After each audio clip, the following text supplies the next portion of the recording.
Retornando então na nossa quinta e última aula de batalha da carne versus batalha do espírito. Você se lembra do que o apóstolo João disse para os santos da igreja da Ásia Menor? Vamos lá para a primeira carta de João, primeira epístola de João, capítulo 1. 1 João, capítulo 1.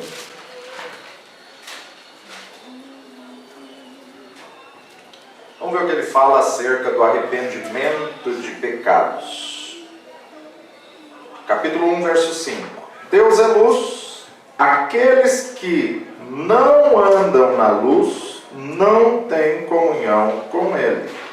E esta é a mensagem que dele ouvimos e vos anunciamos, que Deus é luz e não há nele treva alguma. Se dissermos que temos comunhão com Ele e andarmos em trevas, mentimos e não praticamos a verdade. Mas se andarmos na luz como Ele na luz está, temos comunhão uns com os outros, e o sangue de Jesus Cristo, seu Filho, nos purifica de todo o pecado, a confissão de pecados e o perdão por Cristo. Se dissermos que não temos pecados, enganamo-nos a nós mesmos e não há verdade em nós. Se confessarmos os nossos pecados, Ele é fiel e justo para nos perdoar os pecados e nos purificar de toda injustiça. Se dissermos que não pecamos, fazemo-lo mentiroso e a sua palavra não está em nós. Essa porção das Escrituras ensina muito sobre a prática do arrependimento na vida dos santos. O primeiro ponto que me chama a atenção nessa proclamação é, afinal, para quem João escreveu essas palavras? Para os incrédulos ou para os crentes? Obviamente, ele enviou essa instrução aos membros da igreja, o que significa que, se qualquer cristão afirma que não tem pecado, a verdade não habita nessa pessoa.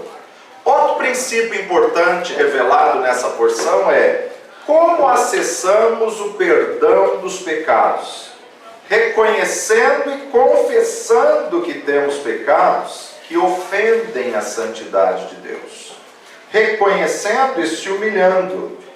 Logo, sem confissão de pecados, não existe perdão e purificação. Porque aquele que encobre as suas transgressões nunca prospera. Provérbios capítulo 28, verso 13, Salomão já dizia isso. Provérbios 28, 13.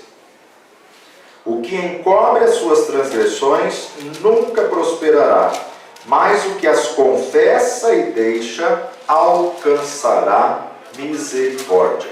Se reconhecermos a nossa fraqueza, nos abstendo de toda tentativa de acesso à santificação pelo esforço próprio, e com o coração contrito e quebrantado, nos submetermos à intervenção irrestrita do Espírito de Cristo, Ele mesmo nos conduzirá no processo de santificação.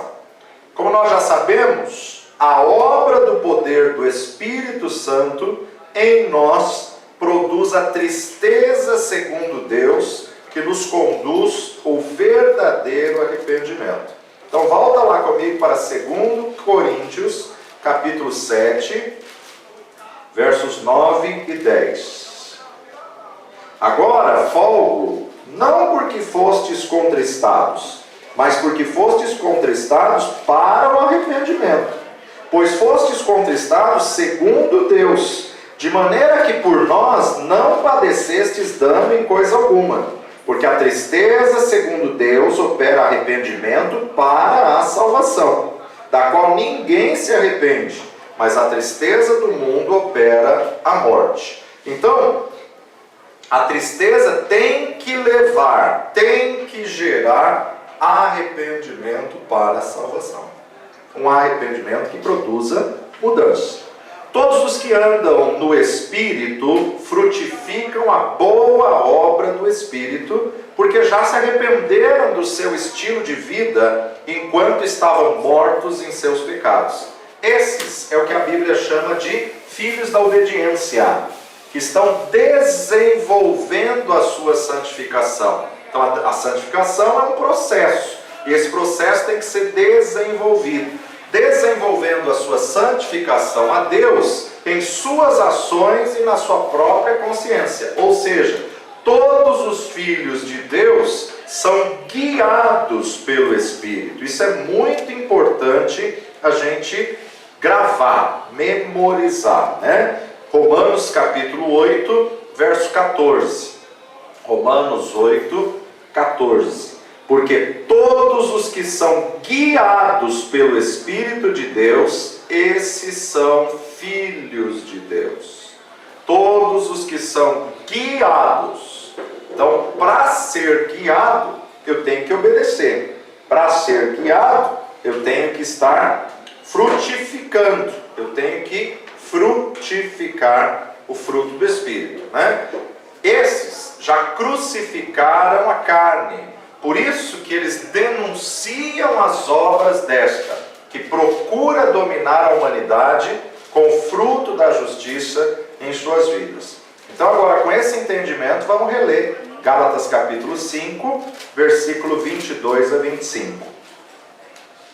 Mas o fruto do Espírito é amor, gozo, paz, longanimidade, benignidade, bondade, fé, mansidão, temperança. Contra estas coisas não há lei. E os que são de Cristo crucificaram a carne com as suas paixões e concupiscências. Se vivemos no Espírito, andemos também no Espírito. Não sejamos cobiçosos de vanglórias, irritando-nos uns aos outros e invejando-nos uns aos outros. Uma vez que nós reconhecemos que em todos que abraçaram a obra da cruz existe um conflito permanente entre a carne e o Espírito, nós precisamos entender que a luta contra o pecado não é apenas uma realidade na vida daqueles que estão trilhando os primeiros passos na jornada da santificação, mas é uma luta de todos. Não importa quantos anos a pessoa tenha de cristão, não importa quantos anos a pessoa tenha de ministério, não importa quantos anos a pessoa tenha de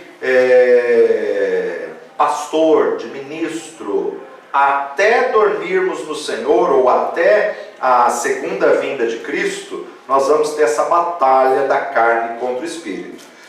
Hebreus capítulo 12, versículo 4. Ainda não resististes até o sangue, combatendo contra o pecado. Então é uma luta constante, é uma luta que você tem que combater até o sangue, resistir até o sangue para combater contra o pecado. Para concluirmos, nós precisamos de alguns conselhos práticos acerca da luta contra o pecado, que podem colaborar com a luta diária contra as obras da carne e a prática do pecado na vida comunitária. Primeiro, zelar pela prática constante na vida da igreja de sujeição uns aos outros. É importante congregar, é importante criar laços e vínculos dentro da igreja e criar, como que eu posso dizer? Referenciais, criar pessoas em quem você possa confiar a ponto de confessar os seus pecados. Então, a prática constante na vida da igreja da sujeição de uns aos outros, com a prática da confissão de pecados entre os irmãos da igreja. É o que a gente vai ver aí, Tiago vai aconselhar isso, né? Procure os presbíteros da igreja, se alguém tiver cometido pecado, confesse as vossas culpas uns aos outros. Ou seja, presbíteros e anciãos, de preferência, para que haja perdão. A prática da sujeição mútua, ela deve ser acompanhada com oração constante uns pelos outros, por meio de confissão das fraquezas, por meio das limitações, dos medos e possíveis enfermidades psicossomáticas e físicas que podem ter como fonte do pecado e a falta da confissão, a fim de que haja cura individual e coletiva na comunhão dos santos. A gente tem visto que as enfermidades psicossomáticas, elas têm aumentado e aumentado muito. E por que ela tem aumentado muito, e principalmente nas metrópoles? Por causa da a falta do diálogo, por causa da falta de conversa. A gente vê que a metrópole está cada vez mais uma vida ativa e cada vez mais as pessoas em isolamento.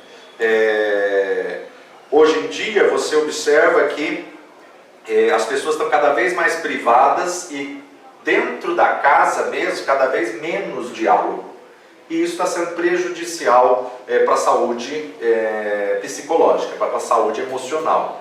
Ah, mas antigamente também não se tinha. Peraí, antigamente a pessoa fazia o almoço ou fazia a janta, sentava na calçada e conversava com a vizinha. A terapeuta era a vizinha. A terapeuta era, os meninos iam para a rua jogar bola e as mães ou os pais sentavam e conversavam. Aquilo era terapia. Hoje você não tem mais isso. Então, na verdade, devido a essa falta de vomitar, colocar para fora, necessidade de falar, então, na verdade, entra as crises, entra os problemas, entra aí os conflitos. E aí a gente observa isso acontecendo também, sendo privado dentro da própria casa, sendo privado dentro do próprio lar. Não pense que virtual a pessoa está tendo alguma terapia. Não está. Tiago capítulo 5, versículo 13 em diante. Está alguém entre vós aflito? Ore. Está alguém entre vós contente? Cante louvores. Está alguém entre vós doente? Presta atenção. Chame os presbíteros da igreja e orem sobre ele, ungindo com azeite em nome do Senhor, e a oração da fé salvará o doente, e o Senhor o levantará, e se houver cometido pecados, ser-lhe-ão perdoados. Confessai as vossas culpas uns aos outros. É o mesmo assunto. É o mesmo assunto. Confessai as vossas culpas uns aos outros e orai uns pelos outros para que sareis. A oração feita por um justo pode muito em seus efeitos. Elias era homem sujeito às mesmas paixões que nós, orando pediu que não chovesse, e por 3 anos e 6 meses não choveu sobre a terra. Orou outra vez, e o céu deu chuva, e a terra produziu seu fruto. Irmãos, se algum dentre vós se tem desviado da verdade e alguém o converter, saiba que aquele que o fizer converter do seu erro caminho, um pecador, salvará da morte uma alma e cobrirá uma multidão de pecados. Preste atenção aqui. Hoje a gente observa que muitas pessoas estão presas em doenças e enfermidades psicossomáticas por falta de perdão próprio ou por falta do perdão de Deus. Tem pessoas que não conseguem se sentir perdoadas e ela começa a se fechar, se introjetar, se culpar, se condenar, e uma situação que está muito precária nas igrejas, as igrejas não têm, e muitas vezes não ensinam, porque também os pastores não sabem, a blasfêmia do Espírito Santo. O que tem de pastor, de crente, de líder, que tem a preocupação se blasfemou contra o Espírito Santo ou não, e não tem coragem de perguntar, não tem coragem de falar, é absurdo. O que tem de pessoas dentro da igreja pregando, mas que não tem mais certeza da salvação e que acha que já perdeu a salvação, é alarmante. Nós temos que entender uma coisa: quem blasfemou contra o Espírito Santo não tem essa preocupação. Quem blasfemou contra o Espírito Santo não sente mais arrependimento. O que é a blasfêmia contra o Espírito Santo? A blasfêmia contra o Espírito Santo é uma pessoa que já foi usada pelos dons do Espírito, que já teve o Espírito Santo e já fluiu em uma das 9 manifestações do Espírito, com palavra de revelação, palavra de conhecimento, ou com dom da fé, ou com dons de curar, ou qualquer coisa, e fala ofensas ao Espírito Santo, pragueja o Espírito Santo, e conscientemente Não é uma pessoa que teve um surto psicótico, ou uma pessoa que teve um problema mental, ou alguma doença, e inconscientemente, não. Conscientemente, ela nega Jesus e decide seguir a Satanás. Uma pessoa que já fluiu nos dons do Espírito e conscientemente ela decide, ela sabe que o Espírito Santo existe, sabe que Jesus existe, mas ela decide ser serva do diabo. Isso é a blasfêmia do Espírito Santo. E aí, para a pessoa que fez isso conscientemente, decidiu, tomou essa decisão consciente, não há perdão. Porque ela decidiu no seu livre-arbítrio seguir o diabo. Então não é aquela pessoa que teve uma curiosidade, que foi visitar, ou aquela pessoa que não conhecia, quis conhecer, ou aquela pessoa que ainda não sabia se era do Espírito Santo ou não era e colocou à prova. Não é nada disso. Por quê? Tudo que é revelacional, Deus permite a gente colocar à prova. Tudo que é profético, a palavra de Deus fala, um profetiza e 2 ou 3 julga. Então não é julgar uma profecia que blasfêmia. Blasfêmia, se você for para o dicionário, vai dizer que é atribuir a Deus coisas que é do diabo, ou atribuir ao diabo coisas que é de Deus. Só que na verdade, a blasfêmia contra o Espírito Santo é aquela pessoa que conscientemente fez um pacto com Satanás depois de ter sido um profeta de Deus, um servo de Deus, um ministro do Senhor, e faz uma aliança com o diabo conscientemente. Então é esse tipo de pecado que não tem perdão. Agora, como saber se a pessoa blasfemou ou não contra o Espírito? Ela está arrependida? Ela está preocupada? Pode dar certeza que ela não blasfemou. Porque se ela está arrependida e preocupada, já é um sinal que ela não blasfemou. Porque quem blasfema, quem decidiu conscientemente, não se arrepende mais. O Espírito Santo traz esse arrependimento à Sim. pessoa, né? O Espírito Santo que traz arrependimento, então se ele blasfemou contra o Espírito, como que vai me arrepender? Se não arrependeu é porque realmente já Entende?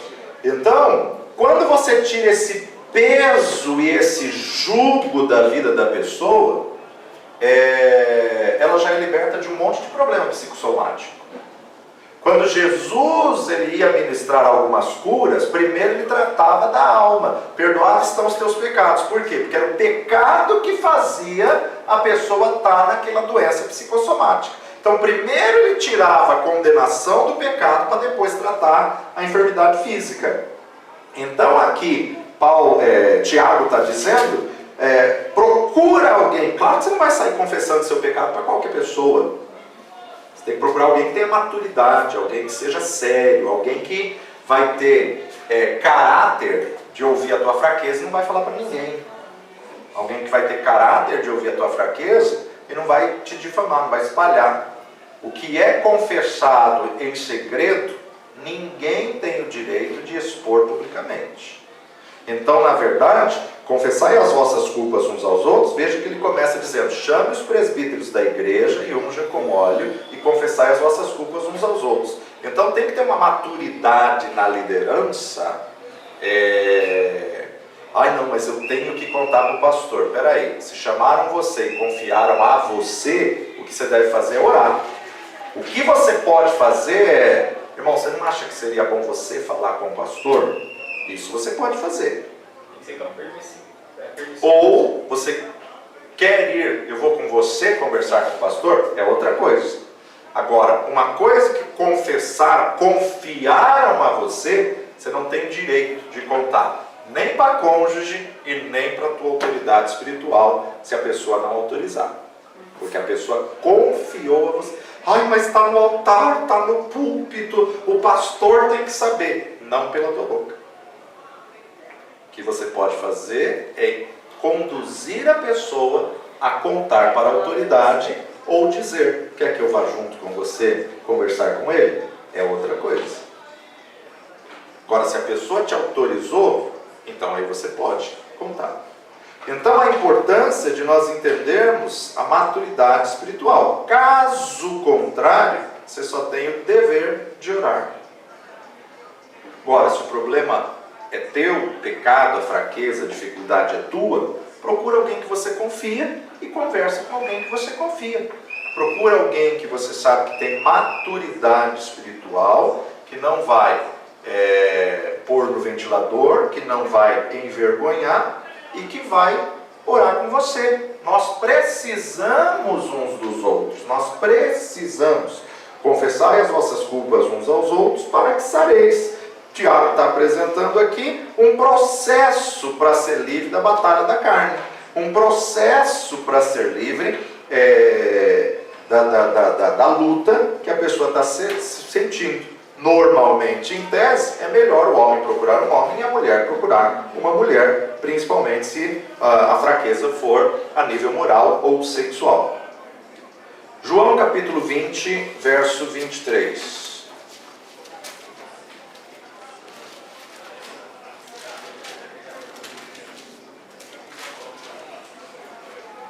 Jesus vai dizer: àqueles a quem perdoardes os pecados, lhes são perdoados, e àqueles a quem lhe retiverdes, lhes são retidos. Então, em questão de batalha da carne, tem que limpar o coração e não ter reservas no coração. Segundo conselho: praticar na devoção pessoal a disciplina do jejum, para dedicação na oração e meditação no Senhor. Jejum não compra a Deus. Jejum mortifica a tua carne para você se fortalecer no Espírito, para você discernir no Espírito a direção de Deus. A prática do jejum você se abstém de algo que é uma necessidade do corpo humano. Por exemplo, todo ser humano tem uma necessidade de pelo menos 3 refeições diárias: café da manhã, almoço e janta. Quando você se priva de alguma delas, café da manhã, você está dizendo a Deus que o Senhor é mais importante do que o teu alimento da manhã, que o Senhor é mais importante que o teu almoço, que o Senhor é mais importante do que a carne que você ingere, que o Senhor é mais... O jejum tem diversas formas de você fazer jejum, né? Jejum ou propósito são acordos ou propósitos com Deus para treinar o teu espírito, para trabalhar, mortificar a tua carne. Então todo ser humano tem uma necessidade de ingestão diária de proteínas, vitaminas, alimentos, de alimentar a sua carne.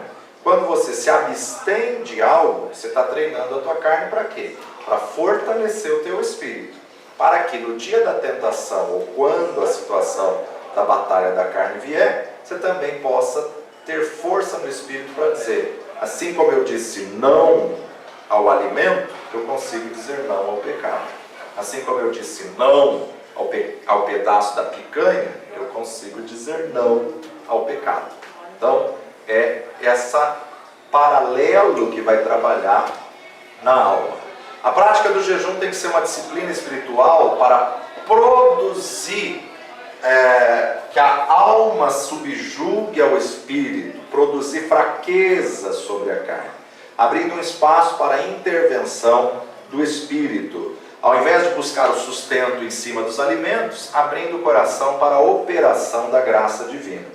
Jesus nos ensinou a prática do jejum e Ele nos ensinou que nessa prática existe uma recompensa no secreto e um fortalecimento no espírito. Entenda, jejum não expulsa demônio, mas jejum te dá autoridade no nome de Jesus para expulsar o demônio.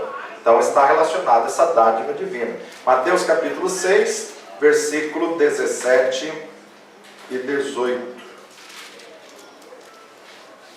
Porém tu, quando jejuardes, não precisa mostrar a ninguém, né? Unge a tua cabeça, lava o teu rosto, para não pareceres aos homens que jejuas, mas sim a teu Pai que está em oculto, e teu Pai que vê o que está em oculto te recompensará. Terceira sugestão, terceiro conselho: todos aqueles que congregam na família de Deus precisam se submeter a um pastoreio, a uma autoridade, e devem ser corrigidos e disciplinados, se for o caso, com justiça e misericórdia por causa do pecado. né? Eu particularmente não concordo, não aceito com a exclusão de membros, mas sim com a disciplina, tá? Por quê? Porque um membro doente ou em pecado, ele tem que ser tratado dentro do corpo e não excluído do corpo. Mas é claro que se a pessoa vem e confessa um adultério, ela não pode estar no altar, ela não pode estar ministrando, mas ela tem que estar no corpo para ser tratada. Se a pessoa vem e confessa um pecado, ela não pode estar impondo as mãos sobre a pessoa, mas ela tem que estar participando da ceia e sendo alimentada pela palavra para ela ser liberta e se fortalecer. Então, isso a gente chama de disciplina. Agora, eu não preciso expor, envergonhar ou excluir.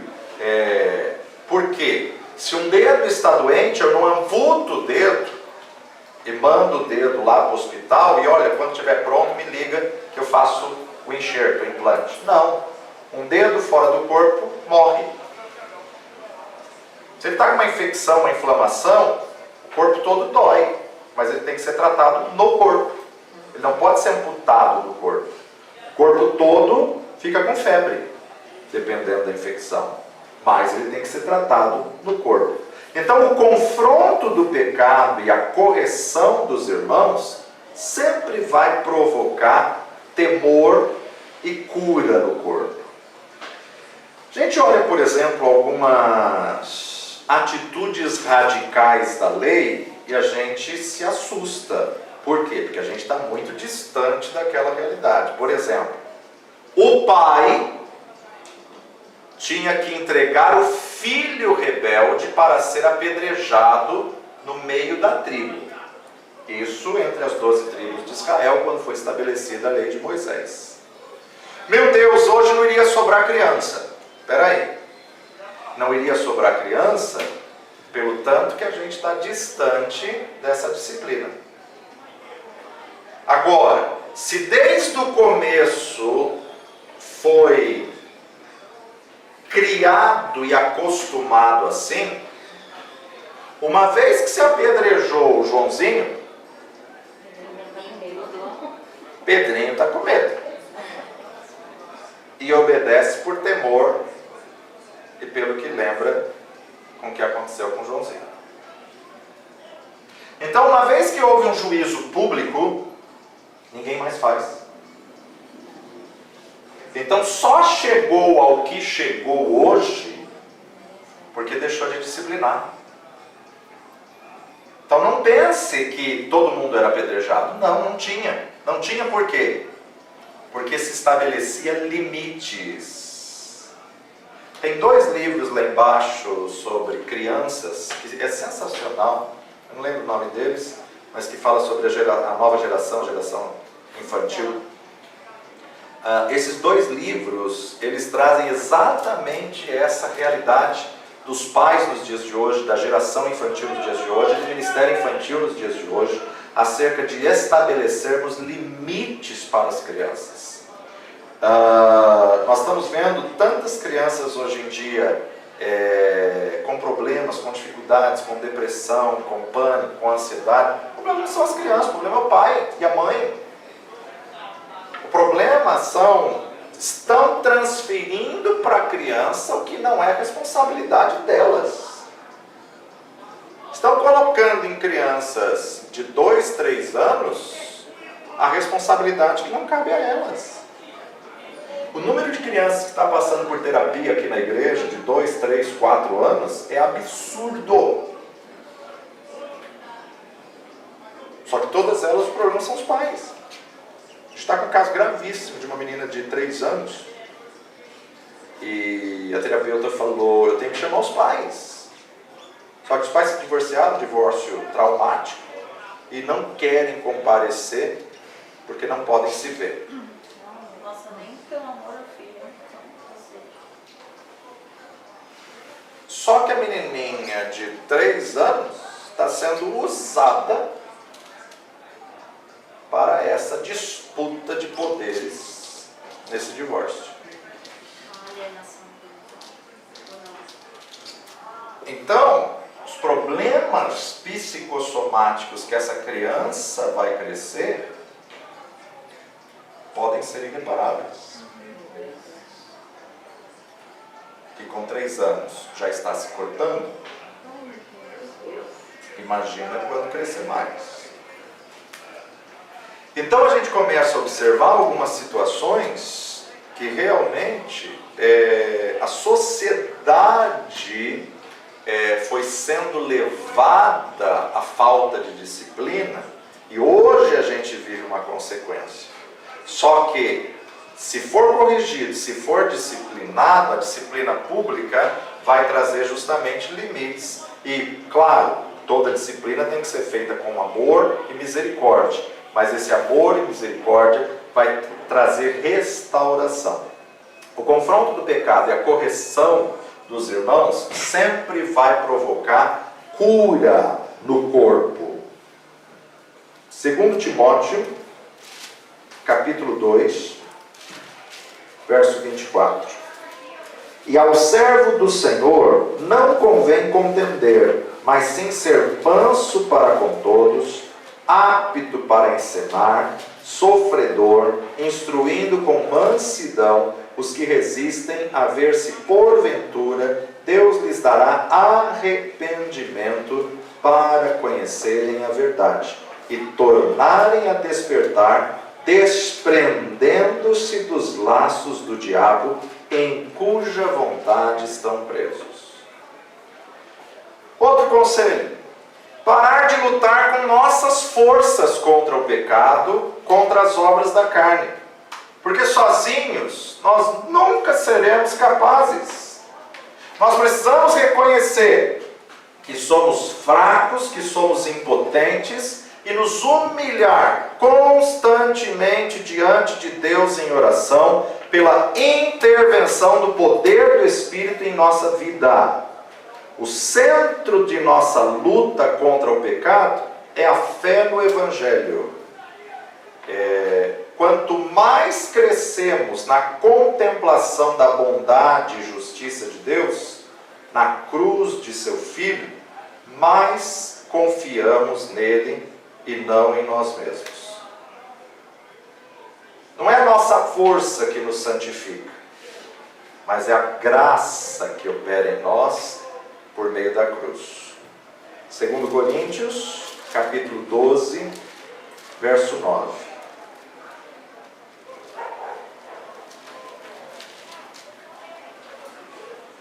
E disse-me: a minha graça te basta, porque o meu poder se aperfeiçoa na fraqueza. De boa vontade, pois me gloriarei nas minhas fraquezas, para que em mim habite o poder de Cristo. 2 Coríntios 7:10. Porque a tristeza, segundo Deus, opera arrependimento para a salvação, da qual ninguém se arrepende, mas a tristeza do mundo opera a morte. Ou seja, a graça de Deus não é a complacência de Deus para pecarmos. Não é a conivência de Deus para pecarmos, mas para mudarmos, para transformarmos, para nos arrependermos.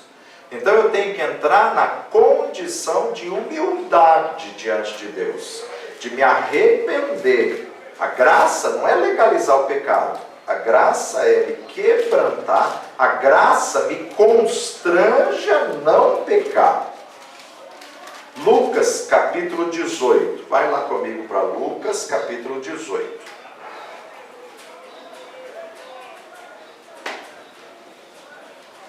Vamos direto para o versículo 9. A parábola do fariseu e publicano. E disse também essa parábola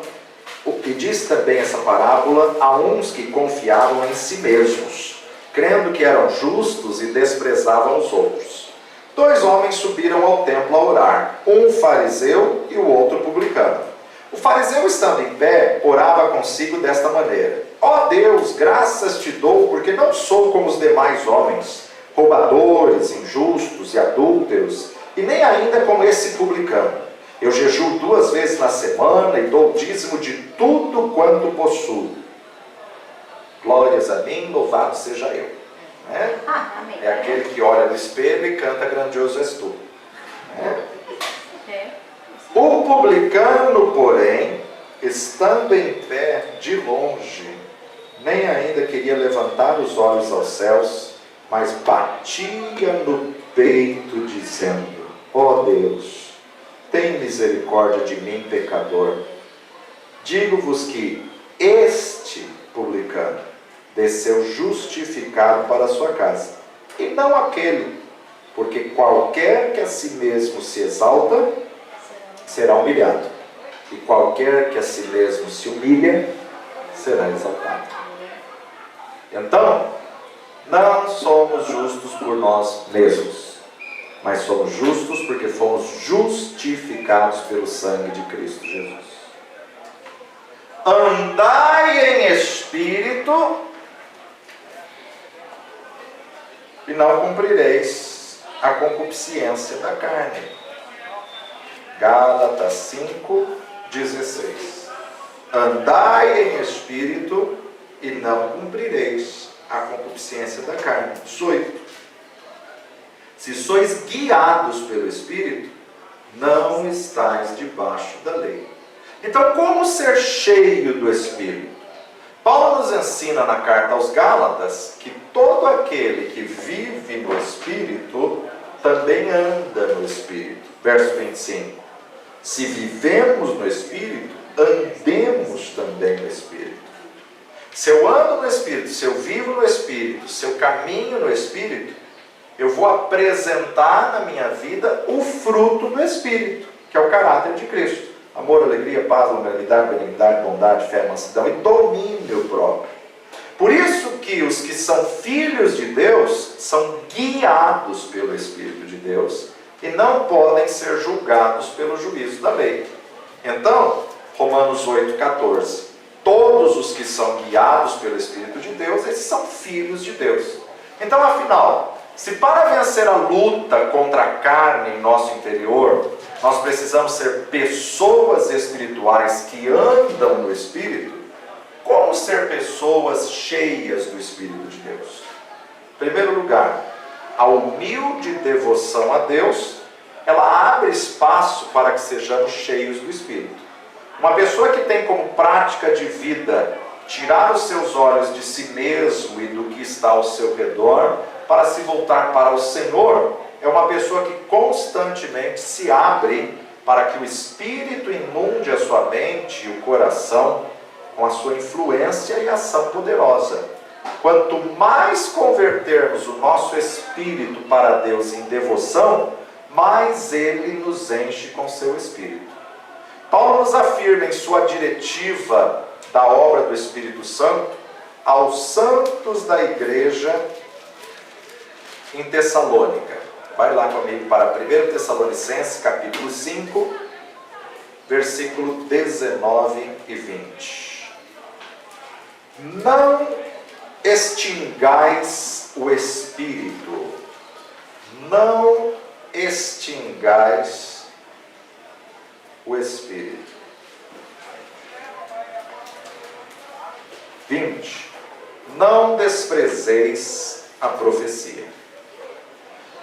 Ao ler essa passagem, uma pergunta fica no ar. Será que é possível a obra do Espírito ser apagada por alguém? Ao observar as palavras de Paulo, a resposta a essa pergunta é muito simples. Claro que sim. Porque se não fosse possível, Paulo não colocaria, não daria essa ordem. Não extingais o Espírito. O Espírito avisa uma vez, 2, 3. O Espírito dá um farol vermelho. Não convém. Não faça. Fugir da aparência do mal. Cuidado. Não ultrapasse. Farol vermelho. Não vai. Não fala. A pessoa não dá ouvidos, ele não fala mais. O que a pessoa fez? Extinguiu o Espírito. Peraí, ele aceitou Jesus, ele tem o Espírito, mas ele extinguiu o Espírito. Qual é o conselho de Paulo, não extingais o Espírito. Ele é uma luzinha que está no inconsciente, que está dizendo, não convém. Ei, você é cristão. Não fala mais assim. Esse ambiente não é para você. Todas as coisas lhe são lícitas, mas nem todas te convêm. Olha, foge de toda aparência do mal. Paulo, como um bom mestre, ensina como não permitir que o Espírito se apague no nosso interior, não desprezando as profecias. Muitas vezes a gente está esperando um profeta, assim diz o Senhor, quando o Espírito está mostrando uma luzinha dentro. Que nada mais são do que a voz de Deus em ação revelada para a humanidade. Ou seja, sempre que obedecermos ao Espírito, vamos evitar o esfriamento espiritual, abraçando e submetendo a voz de Deus. Então nós precisamos, todos os dias da nossa existência, nos agarrar a tudo aquilo que Deus fala sobre nós, pelas Escrituras, por um relacionamento com Deus em oração, ou ainda, por meio da manifestação dos dons proféticos em operação, na comunhão dos santos. Gente, não tem fórmula mágica. Quanto mais investirmos o nosso tempo em devoção a Deus, seja por meio da oração, ou pela leitura das Escrituras, ou pela meditação na palavra, ou por jejum, ou por contemplação, ou por comunhão com os santos, mais nos relacionamentos com a voz do Senhor, que é como o som de muitas águas que nunca param, mas estão sempre em movimento, mais nós vamos vencer a batalha da carne. Apocalipse capítulo 1, verso 15. E os seus pés, semelhantes a latão reluzente, como se tivesse sido refinado numa fornalha, e a sua voz, como a voz de muitas águas. Quanto mais nos relacionarmos com Jesus, a voz de Deus em ação, mais medidas da graça do Espírito serão derramadas sobre nós. A sua influência crescerá em nosso interior, enchendo a mente com os pensamentos de Deus e o coração, com a revelação dos seus desígnios. A devoção de fato, ela enfraquece as obras da carne em nossa jornada, abrindo espaço para nós, para que o nosso homem interior seja fortalecido pelo poder do Espírito. Efésios capítulo 3, verso 16 e 17. Para que, segundo as riquezas da sua glória, vos conceda que sejais corroborados com poder pelo seu Espírito no homem interior, para que Cristo habite pela fé no vosso coração, a fim de, estando arraigados e fundamentados em amor, poderdes perfeitamente compreender com todos os santos qual seja a largura, o comprimento, a altura, a profundidade, conhecer o amor de Cristo, que excede a todo entendimento, para que sejais cheios de toda a plenitude de Deus. Além disso, o próprio Paulo nos encoraja na carta aos Efésios mesmo. Nessa própria carta, Paulo nos encoraja a sermos cheios do Espírito, ao nos aconselhar a observarmos as práticas específicas, observarmos a seguirmos as instruções quanto a essa realidade. Efésios capítulo 5, 18 a 21. E não vos embriagueis com vinho em que há contenda, não vos embriagueis com vinho em que há contenda, mas enchei-vos. Não vos embriagueis com vinho, mas enchei-vos do Espírito Santo, falando entre vós com salmos e hinos e cânticos espirituais, cantando e salmodiando ao Senhor no vosso coração, dando sempre graças a Deus por tudo a nosso Deus e Pai, em nome de nosso Senhor Jesus Cristo, sujeitando-vos uns aos outros no temor de Deus. A primeira instrução que chama a atenção aqui é a ordem de nós não embriagarmos. Não embriagarmos com vinho, mas enchermos com Espírito. Não embriague, mas se enche. A embriaguez, ela provoca dissolução. Dissolução, assotia em grego. Dissolução. A embriaguez, ela produz assotia, que nada mais é do que excesso, desleixo, tumulto. Deus não deseja nos embriagar, mas Ele quer nos encher com seu Espírito. A embriaguez, ela entorpece a mente. Só que, quando nós somos cheios do Espírito, você tem total controle da sua mente. O espírito do profeta está sujeito ao profeta. A pessoa pode estar na plenitude do Espírito. A hora que ela quer parar, ela para. Não adianta falar, e o Espírito me tomou e eu perdi o controle. Expulsa, porque é espírito de anticristo.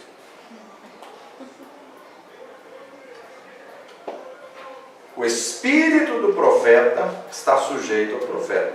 Deus não quer te embriagar. Deus quer te encher. Ser cheio do Espírito. Quando somos cheios do Espírito, recebemos clareza na mente e no coração acerca da pessoa de Cristo, acerca de sua obra e de quem estamos nos tornando nele. Se somos cheios do Espírito, vencemos a batalha da carne. Se estamos cheios do Espírito, resistimos ao diabo. Por isso que nós somos fortalecidos nas nossas lutas internas e externas, se somos cheios do Espírito. Como um bom mestre, Paulo não apenas nos diz o que precisamos fazer, mas ele nos ensina como ele afirma, nessa porção, que precisamos observar 3 práticas para sermos cheios do Espírito. Que está nesse mesmo texto. Louvar ao Senhor com ações de graças e submeter ao próximo, sujeitando-vos uns aos outros no temor de Deus. Falando entre vós com salmos e hinos, cânticos espirituais, cantando e salmodiando ao Senhor. Louvar ao Senhor, verso 20. Dando sempre graças, ações de graças, verso 21. Sujeitando uns aos outros, para que assim possamos fortalecer a nossa vida diante do Deus Todo-Poderoso. Minha oração é que essa matéria tenha acrescentado a tua vida e abençoado a sua vida, e assim você possa cada dia colocá-la em prática na tua vida para vencer a batalha da carne, que é uma batalha contínua. Vencer hoje não te garante vencer amanhã. Amanhã tem uma outra guerra a ser travada.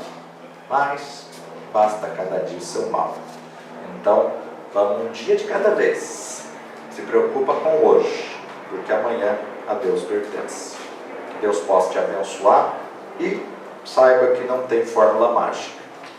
É mortificar a carne, é orar, jejuar, ler a palavra e usar as armas espirituais, sabendo que as armas da nossa milícia não são carnais, mas são sim poderosas em Deus para destruir fortalezas. Pai de amor e Deus bendito, te louvamos pela tua palavra que nos guia a toda a verdade.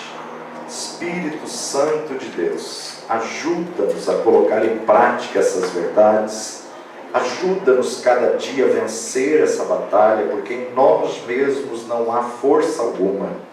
Capacita-nos, Senhor, a instruir a tua igreja, a capacitar os teus filhos a vencer essa guerra. Perdoa os nossos pecados, falhas, fraquezas, pensamentos, intenções, motivações. Nos arrependemos, ó Pai, dos nossos pecados, das obras mortas e clamamos, ó Pai, que venhamos ser achados aprovados, que venhamos ser achados, ó Pai, dignos diante de Ti pelo sangue de Cristo Jesus, que nos purifica de todo pecado. Perdoa-nos, lava-nos, salva-nos, ó Pai, restaura-nos e usa-nos para a Tua honra e para a Tua glória, no nome precioso de Jesus. Amém e amém. Nós vamos distribuir agora a prova.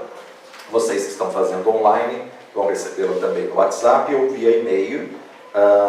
E elas são apenas 9 questões. A primeira delas, o que está acontecendo com as igrejas da Galácia que levou Paulo a escrever a carta num tom indignado? Escreva com as suas palavras. Questão 2, coloque V para verdadeiro e F para falso. Questão 3, explique Gálatas 1:8. 4, explique Gálatas 4:10 e 11. 5, Gálatas 5:7. 6, Gálatas 5:17. 7, Gálatas 6:7.